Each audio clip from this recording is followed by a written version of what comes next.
Okay, so guys, welcome back to the channel. And today, well, I say today, I'm in exactly the same clothes because I'm filming it on exactly the same day. That's a bit suspect, but the turnaround is quick. We play Reading away on Tuesday night in the Carabao Cup. I'm always forgetting the names. We're changing it every darn year. Anyway guys, before we get into the video, please don't forget to like and subscribe to the channel if you haven't already. It helps me out massively. The channel's been showing great growth so far and a lot of support and feedback for the channel.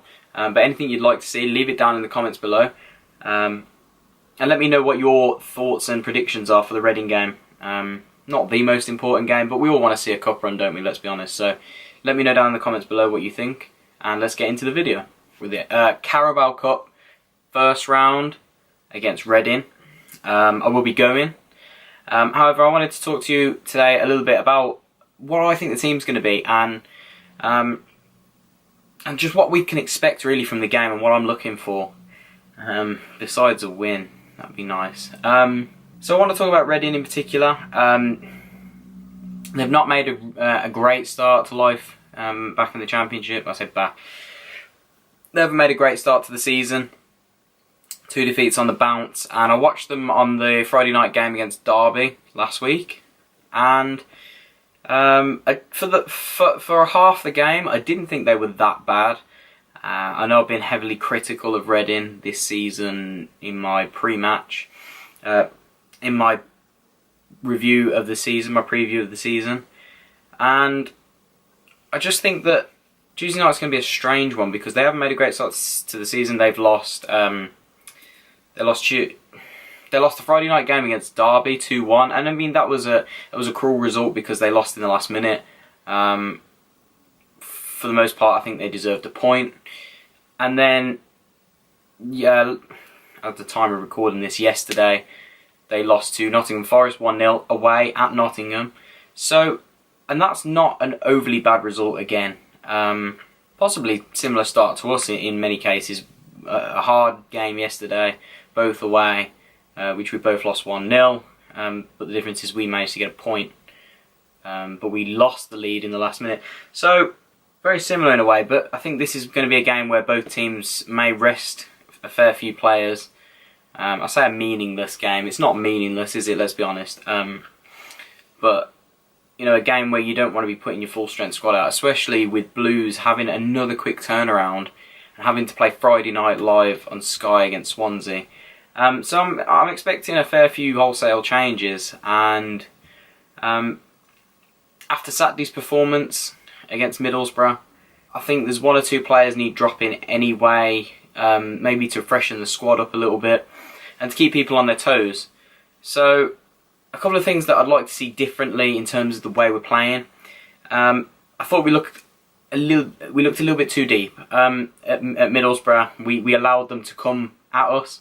We invited those balls into the box. We invited pressure. I know it's difficult away from home. I'm not criticising Gary Monk at all. I think most things he does tactically are spot on. I think he's a very articulate manager. But I'd like to see us against Reading, against a team who aren't as good as Middlesbrough, with no disrespect intended to Reading, but you're not as good as Middlesbrough, to press a little bit higher, to be a bit higher up the pitch and get at teams and have our creative players really, really on the toes of their defence. You know, always looking to break the line, looking to get in behind, looking to create opportunities, because I don't think we do it enough, and I think we've got the players to do it. So I'd like to see us do that. The second thing is having a little bit more composure in the final third. I really think Saturday we really could have had 1 or 2 goals had it have been for maybe an extra touch or an extra, you know, looking up a little bit better, or trying to find that final ball instead of, you know, rushing things. Taking our time in the final third. I think it will come. It comes with confidence. It's a confidence thing. But we seem to rush a little bit on Saturday, and that's not something that you can work on per se, but I'd like to see us do it a little bit better. So going into the game, I think we need to be looking at making, again, wholesale changes, because we're going to want to focus on the league. We're going to want to get a result on, you know, Friday night against Swansea at home. All the home games we need to be looking at winning. Simple as that. You know, you can't look to go into any home game for anything other than a win. So, in terms of the team, I'm going to be looking at Lee Camp in goal. The simple matter is that, you know, we need to see what he's like. We need to see how he plays, and he needs game time as well. And if he is the intended first team, I don't know if Gary Monk intends for him to be his first team goalkeeper at some point, but he needs game time. He's rusty. I'm sure he hasn't had a great pre-season under his belt. So let's give him game time. Let's see what he's about. Let's see how he handles this game. So let's play Lee Camp in goal. Now this is my team. Obviously, I probably won't be right, but I'd like to see almost a complete change on the back four. And the simple matter is that, you know, again, we need fresh legs for Friday. I would be looking at bringing Wes Harding back in at right back. He's been so unlucky to be dropped after the way he performed the back end of last season, and he had a good pre-season as well. So unlucky. So Wes Harding back in at right back. Then we need to be looking at Dan Scarr and Mark Roberts as your centre halves. Mark Roberts I thought looked okay pre-season, but he still needs to shake off a few cobwebs. We need to keep these players match fit in case they're called upon. So let's bring Mark Roberts and Dan Scarr. I watched a few times at Wickham last year, being down in London, and I actually think he's a fantastic centre half. I think he's got a big future ahead of him.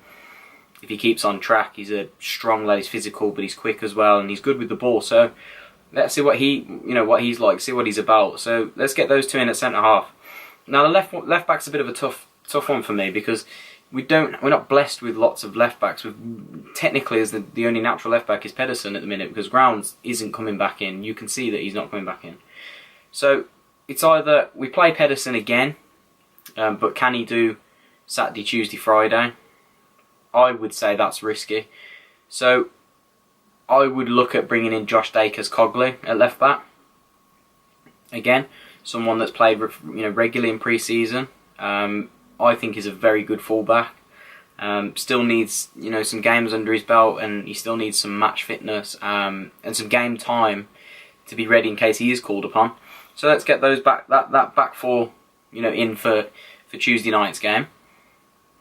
I presume Gary Monk won't mix up the formation too much. So if we're going off a 4-4-2, again you've got to be looking at almost a complete change around. So on the right hand side, I'd be going with Mahoney.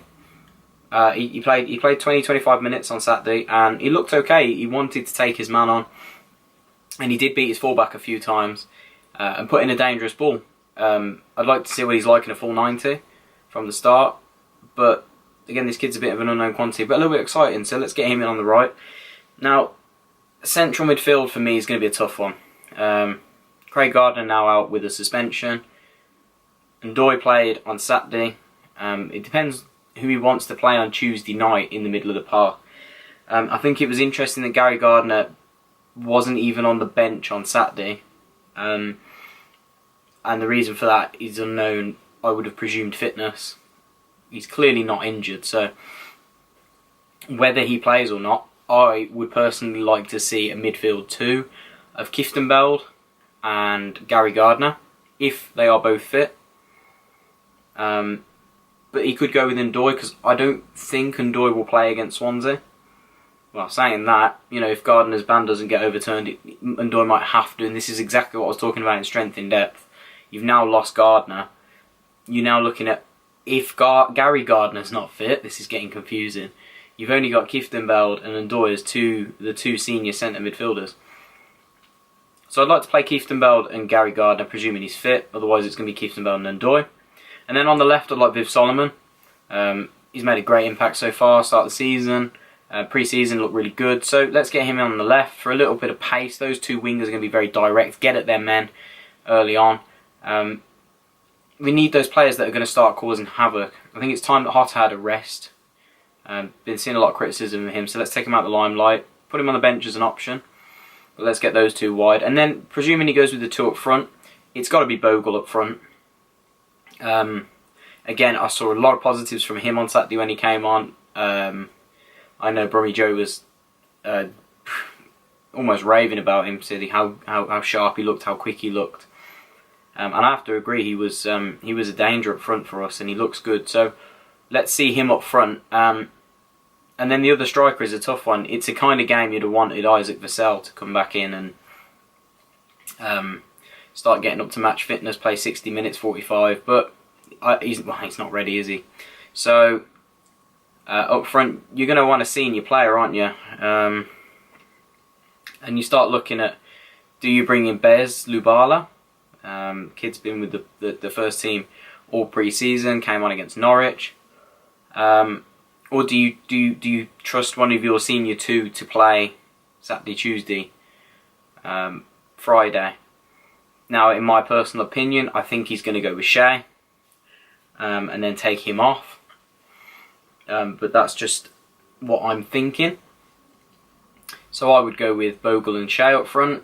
Obviously, this is an opinion based. So, and the reason I would pick Shea over Duke is because I think he's going to try and get at Reading and try and, with a lot of pacey options. If you look at the two wide men and the two forwards, a lot of pace there. Josh and Wes as well in the fullback positions, getting forward.